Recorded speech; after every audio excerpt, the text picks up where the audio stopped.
Studio microphone podcast title, In the Shadows.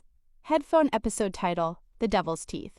The Haunting Case of Jeanette De Palma. Studio microphone host, Corinne the Gossipy Girl. Warning disclaimer. This podcast contains adult themes, unsettling details, and discussions of death that may not be suitable for all audiences.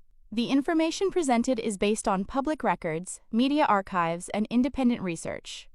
Listener discretion is strongly advised. Corinne, chilling, curious tone. Hey y'all, it's Corinne, your gossipy girl. But tonight, we're diving into something that's no laughing matter. This is a story about fear, about mystery, and about a young girl whose life ended far too soon, under circumstances that still don't make sense. This is The Devil's Teeth, The Haunting Case of Jeanette De Palma. Candle Segment 1, The Disappearance. Corinne, narrating. It was August 7th, 1972.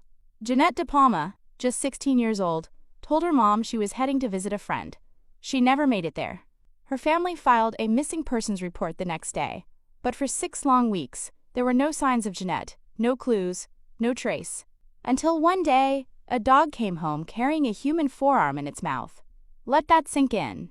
Authorities tracked the limb to an isolated cliffside in Springfield, New Jersey, a spot locals called the Devil's Teeth. And there, they found her. Candle Segment 2. The Discovery. Jeanette's body was badly decomposed, but what disturbed people most was how she was found. Her remains were laid out on what some described as a makeshift altar, logs, stones, sticks arranged in strange patterns. People claimed to see crosses made of wood. Others said there were animal bones nearby. Whispers of witchcraft and ritual sacrifice spread through the community like wildfire. But when police were asked about it, they said the cause of death was undetermined. No obvious trauma, no drugs in her system, just a girl dead in the woods, surrounded by questions. Candle Segment 3. Rumors and Fear. Jeanette wasn't just any girl. She was deeply religious.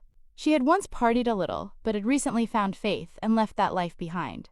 Some believed that made her a target, someone who stood out. Others thought she may have known someone dangerous and paid the price. Investigators claimed they searched the area thoroughly, but journalists who came back to the case years later found files missing, leads left unexplored, and witnesses who were too scared to talk. Even today, people say that Cliff, the Devil's Teeth, holds something dark, something people don't want to face.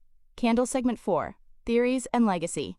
Decades later, the story resurfaced thanks to the writers at Weird NJ, Mark Moran and Jesse Pollack, who co-wrote Death on the Devil's Teeth. They dug up evidence of a botched investigation and a suspect who had once lived near the area, but no one was ever arrested. The suspect died. And Jeanette's case? Still cold. Over 50 years have passed, and no one has answers. Just theories, just fear, and a deep sense that someone or something got away with murder. Was it murder? Was it ritual? Or was it just too terrifying for people to accept the truth? Jeanette De Palma was a real girl. A daughter, a friend, and her story deserves more than silence. If this episode moved you, share it, talk about it, keep Jeanette's name alive. And remember, the shadows don't keep secrets forever. I'm Corinne, and this was In the Shadows. Until next time, stay curious, stay cautious, and don't get caught in the dark. Warning disclaimer. FX. Low ambient drone, fading into silence. This podcast is for educational and entertainment purposes only. The information presented is based